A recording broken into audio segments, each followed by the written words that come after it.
think 100 hours of, say, the Albert Finney Poirot would get quite tiresome quite quickly. I think you've got to have someone with a bit of warmth to them, which is what he brings to the part. So it's a balancing act. And for me, Suchet is the right balance.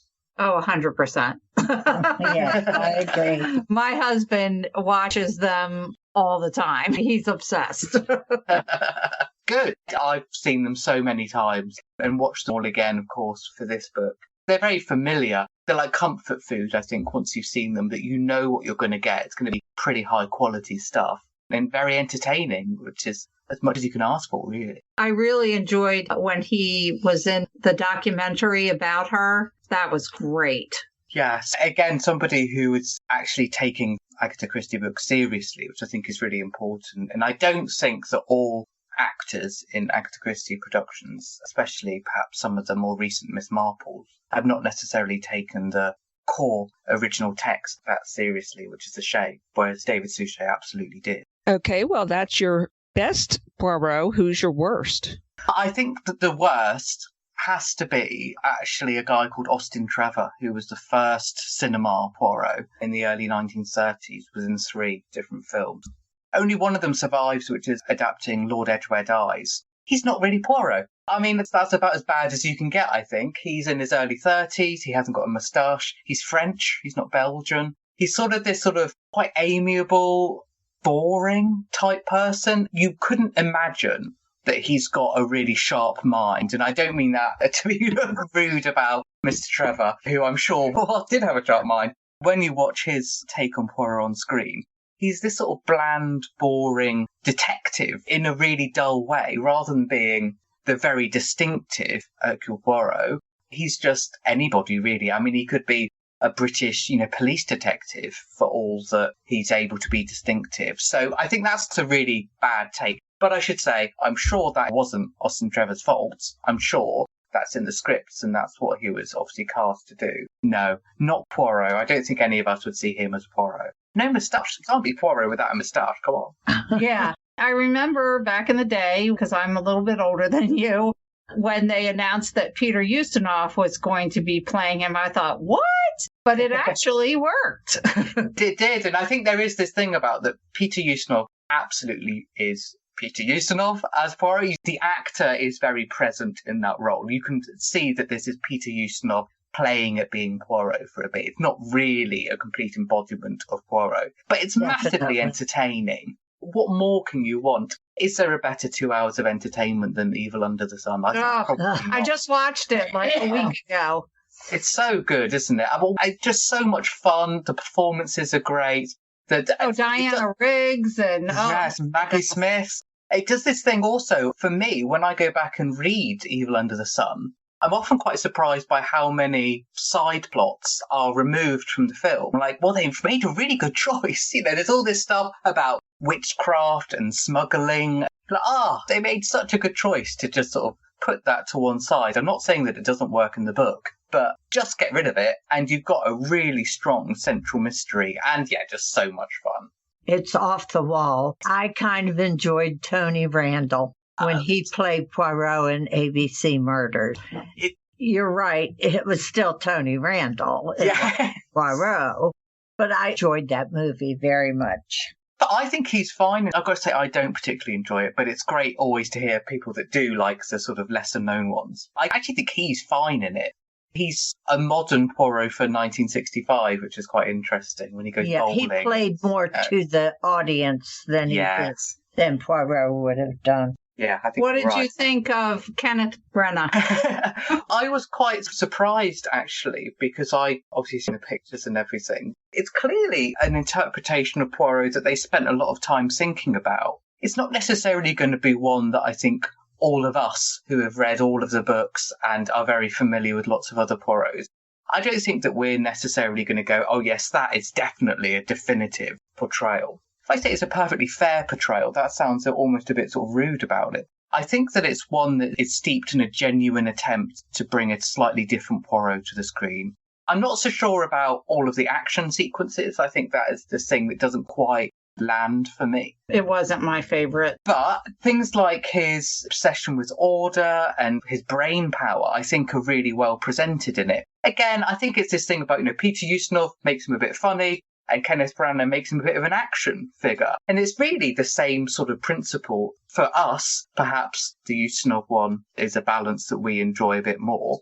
I don't know, it'll be interesting to see Death on the Nile one day, whenever that finally gets seen, which was supposed to come out alongside my book, or my book was supposed to come out alongside it, I should say. Yes, COVID kind of put that on the back burner. Just a bit, yes, just a year or so. I think it's been delayed by now. Did you discover anything surprising about Christie or Poirot during your research for the book? Yeah, quite a lot. I think in terms of Poirot, a lot of the most interesting stuff was actually about discussions that happened after Agatha Christie died, and things like how the David Suchet series came about, which was completely unlike the stories that had been told before about that, which we now know is not actually necessarily the case. We know that there was another series that David Suchet version ended up coming out of, which never happened. So lots of that really interesting stuff about what they were thinking about doing with the character in the 1980s in particular, a few years after Agatha Christie had died. But in terms of Agatha Christie, the thing that I thought was really interesting was how possessive she was over the character. And I don't mean that in a negative way. I mean in terms of her really guarding him and protecting him. For all of her claims that she was sick of him, at times she even wrote to her agent to say, it doesn't matter what people do with Poirot because he's already been ruined by whatever she thinks he's been ruined by, a stage adaptation or something. Actually, she really cared, because you wouldn't bother to say that. You wouldn't be saying, no, you can't do this. No, you can't have this film adaptation. No, I'm not going to let him be on television. If you didn't care about him, which you really did. And so I think the strengths of that, the strengths of the relationship was for me the biggest surprise. Don't know how much of the book you've seen. The thread running all the way through it is her protectiveness over him. And the fact that she really cared, which might sound obvious, but actually for a character who she often was saying, doesn't matter about him now, or that she was fed up with him. I don't think she ever really was. I think that she cared so much for him, who was a fantastic creation of hers. So that's something that I felt was really reinforced with a lot of the letters and correspondence that I reproduce in the book. Most mystery authors are formulaic and predictable in their writing style, but Agatha sure could never be accused of that. When she stated, "I am an incredible sausage machine, a perfect sausage machine," do you think she felt she was following a formula?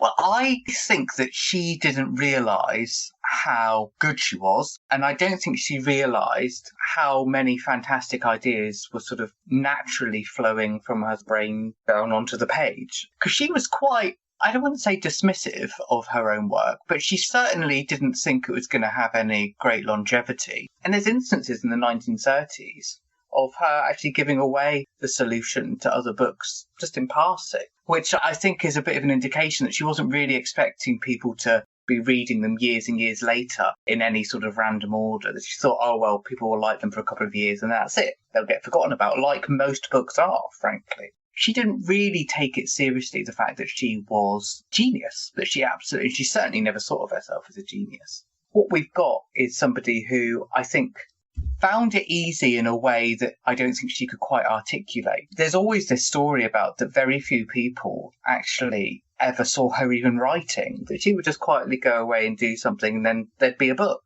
And so I think that says a lot about the fact that I don't think she particularly found it difficult to come up with great ideas. And often, of course, her novels will rework different ideas from the past that we might see. I think we see this quite a lot when she is planning her books, that she doesn't necessarily realise that they are as easy to her to plan as they actually are, that she underplays the extent to which she is able to do this without too much difficulty. And yes, she goes back and she does the same. Clues occasionally will pop up time and time again. And there are a few sort of characters who we might see pop up in different novels. Actually, she was absolutely brilliant at doing this, but I don't think she really realised that. So for her, it was work that you would sit down over the winter, write another novel, maybe two, and that was it. I don't think she realised how easily this came to her compared to other people who might spend years and years to write something that's only half as good a mystery as something that Agatha Christie could write in 3 months or so.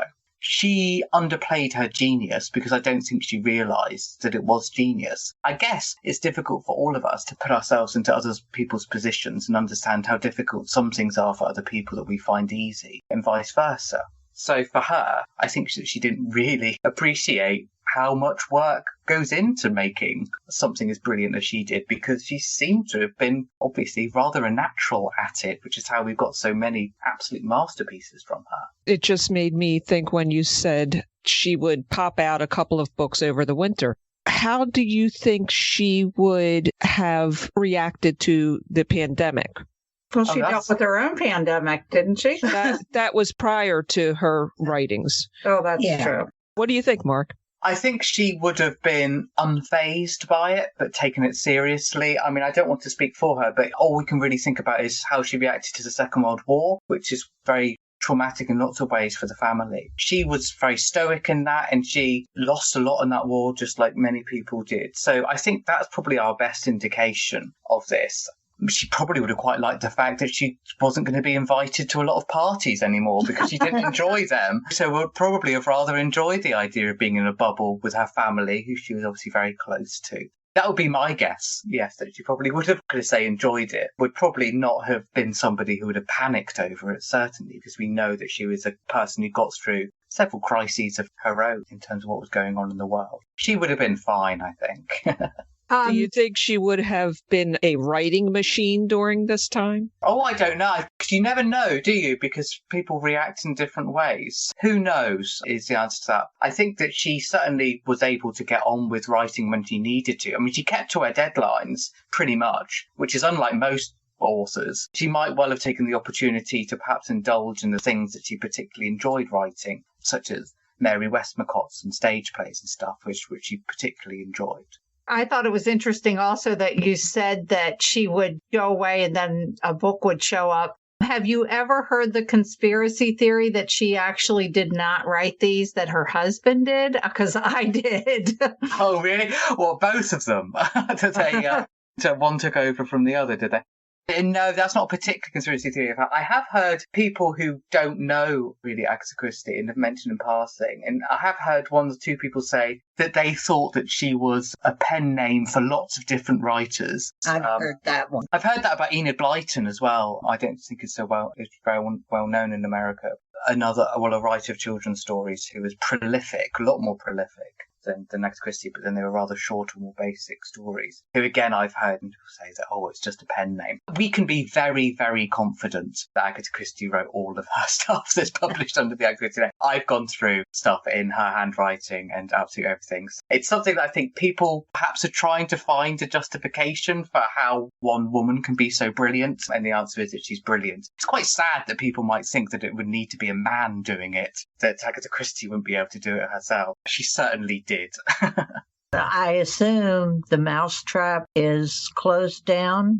Unfortunately so, yes. I'll say officially it's on a pause, and I'm sure it will be back. When it comes back, it will, I'm told, be allowed to resume its status as longest running play in the West End. So I don't think they're going to make everybody start from zero again. Yes.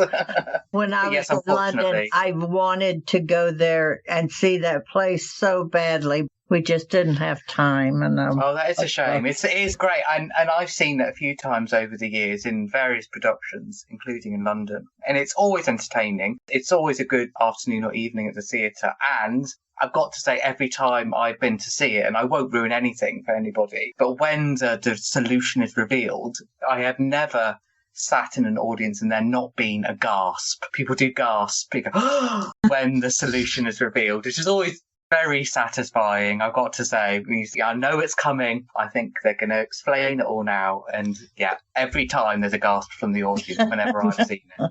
Well, as the Poirot mysteries progressed, it seems like his detective skills evolved. Actually, yeah, I guess the same could be said of Agatha Christie's, especially the introduction to character psychology. It sounded like some of Christie's critics were not fans of these literary tricks. Yes, that's true. So what we've got early on in Poirot is that he's very much doing the sort of Sherlock Holmes thing. The Sherlock Holmes does psychology as well, but of things like ash in the fire grate and footprints and all of this sort of stuff, which is very typical detective fiction. And then by about the 30s, suddenly he's saying, oh, why do people keep talking about footprints and ash in the fire grate? It's all about the psychology. So there's this real sort of shift there where actually